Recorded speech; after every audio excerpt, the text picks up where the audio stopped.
నాయకులకి, కైలాస భూమి కమిటీ సభ్యులకి, అలాగే ఈరోజు ఇక్కడికి చేసిన బీజేపీ నాయకులు, కార్యకర్తలు, జన సైనికులు అందరికీ కూడా ధన్యవాదాలు తెలుపుకుంటున్నాము. మనం ఎలక్షన్ టైంలో ఎక్కడ క్యాంపెయిన్ పోయినా ఈ కైలాస భూములు సమస్యలు నాకు ఎక్కువగా కనిపించేవి.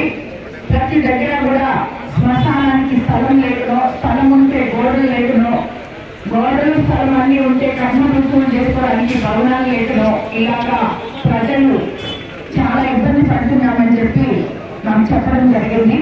కోవూరు కాన్స్టిట్యున్సీలో ప్రతి మండలంలో కూడా మనం ఈ శ్మశానాలు ప్రకటించడానికి ఎక్కడైతే కాంపౌండ్ వాల్స్ లేవో, ఎక్కడైతే స్థలం లేవో, ఎక్కడైతే ఇట్లా కర్మకుతూ భవనాలు లేవో వాటికి అన్నిటికి కూడా చాలా దగ్గరగా మన ఎంపీ గారి సహకారంతో సిఎస్ఆర్ ఫండ్స్ అయితేనేమి, ఎంపీ లాస్ అయితేనేమి ఏదో ఒక దాంతో మనం వాటిని చేసుకుంటూ వస్తున్నాం.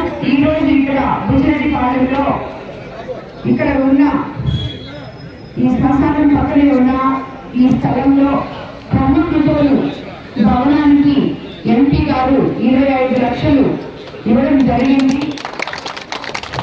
దాన్ని మనం ఇది ప్రస్తుతానికి మనం కర్మకృతుల భవనంగా నిర్మించుకుంటున్నాం. పార్థివ దేహాలకి ప్రత్యామ్నాయంగా మనం వేరే ఇంకెక్కడైనా చూసి దాన్ని తర్వాత మనం అందరి సహకారంతో మనం ఎక్కడ పెట్టుకోవాలో చూసుకొని మళ్ళీ దాన్ని కూడా మనం వేరే విధంగా నిర్మించుకుంటామని చెప్పి మీకు అందరికీ కూడా నేను తెలియజేసుకుంటున్నాను. అదేవిధంగా మీకు అందరికీ తెలుసు, మనం అధికారంలోకి వచ్చి 18 నెలలు అయింది. బుచ్చిరెడ్డిపాలెంలో మనం ఎన్ని రోడ్స్ వేసుకున్నామో, ఎక్కడైతే లైట్స్ లేవో అవన్నీ వేయడం జరిగింది. రోడ్స్, డ్రైన్స్ అన్ని ప్రతి వార్డులో కూడా పని మొదలు పెట్టున్నాం. రాబోయే రోజుల్లో బుచ్చిరెడ్డిపాలెంని ఇంకా అభివృద్ధికి తీసుకెళ్తాం. అలాగే మన ఎంపీ గారి సహకారంతో మొన్న మనం వైడనింగ్ చేసుకున్న రోడ్డు కూడా 8 కోట్ల రూపాయలు ఆల్రెడీ శాంక్షన్ అయింది.